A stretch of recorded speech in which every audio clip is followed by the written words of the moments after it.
ஆண்டவராகிய இயேசு கிறிஸ்துவின் இனிய நாமத்தில் உங்களை வாழ்த்துகிறேன். மத்தேயு எழுதின சுவிசேஷம் 7ஆம் அதிகாரம் 12வது வசனம். ஆதலால் நீங்கள் மனுஷருக்கு எவைகளை செய்ய விரும்புகிறீர்களோ அவைகளை நீங்களும் அவர்களுக்கு செய்யுங்கள், இதுவே நியாயப்பிரமாணமும் தீர்க்க தரிசனங்களுமா. என கண்பானவர்களே, இந்த ஆதலால் என்கிற இந்த வார்த்தை வேதத்திலே மிகவும் முக்கியமானது. அநேக நேரங்களில் சில வசனங்கள் ஆரம்பிக்கும் பொழுது இப்படிப்பட்ட இந்த வார்த்தைகளை நாம் முக்கியத்துவப்படுத்த மறந்து விடுகிறோம். வேதத்தை பாருங்கள். இந்த மத்தேயு எழுதின சுவிசேஷம் 7ஆம் அதிகாரத்தில் 2ஆம் வசனத்தில் ஏனெனில் என்று ஆரம்பிக்கிறது. அடுத்தபடியாக 11வது வசனத்தில் ஆகையால் என்று ஆரம்பிக்கிறது. இந்த 12வது வசனத்தில் ஆதலால் என்று ஆரம்பிக்கிறது.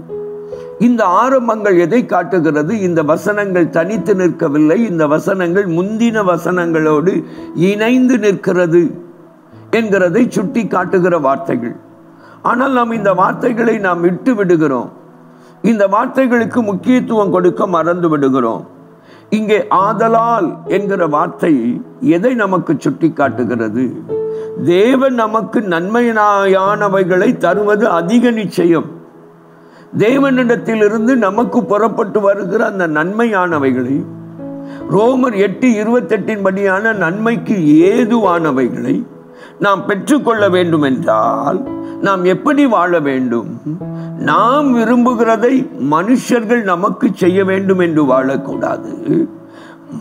நாம் எதை விரும்புகிறோமோ அதை நாம் மற்றவர்களுக்கு செய்கிறவர்களாய், நம்மிடத்தில் உள்ள விருப்பங்களை மற்றவர்கள் நிறைவேற்ற வேண்டும் என்கிற சுயநல நோக்கை விட்டு, நான் விரும்புகிறபடி தானே அவர்களும் விரும்புவார்கள், என்னை போலதானே அவர்களுடைய எதிர்பார்ப்புகளும் இருக்கும், என்னை போலதானே அவர்களும் எதிர்பார்ப்புள்ள மனுஷர்கள், அவர்களுடைய எதிர்பார்ப்புகளை நிறைவேற்றுவோம் என்று வாழ வேதம் அழைக்கிறது.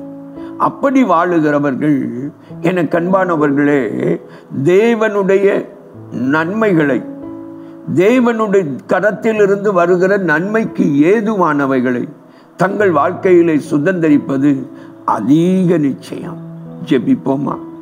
அன்பின் பரம தகப்பனே, உம்மை நன்றியோடு நோக்கி பார்க்கிறோம். தேவரீர், உம்முடைய கரத்திலிருந்து பதில்களை நாங்கள் பெற்றுக்கொள்வதற்கு, நன்மையானவைகளை, நன்மைக்கு ஏதுவான ஈவுகளை நாங்கள் பெற்றுக்கொள்வதற்கு எங்களுக்கு கற்றுத்தந்த இந்த வழிக்காக உமக்கு நன்றி. எங்களை இந்த வசனத்தின்படி மாற்றும். இயேசுவின் மூலம் வேண்டிக் கொள்கிறோம் பிதாவே, ஆமென், ஆமென். அன்பானவர்களே, உங்கள் ஜெப தேவைகளுக்கும் மேலதிக விவரங்களுக்கும் தொடர்பு கொள்ள வேண்டிய எங்கள் முகவரி: சகோதரர் பி. பொற்செல்வன் ஆசீர், கிருபையின் ஊழியங்கள், ஆபிரகாம் நகர், பெரிய நாயகபுரம், தூத்துக்குடி 628101.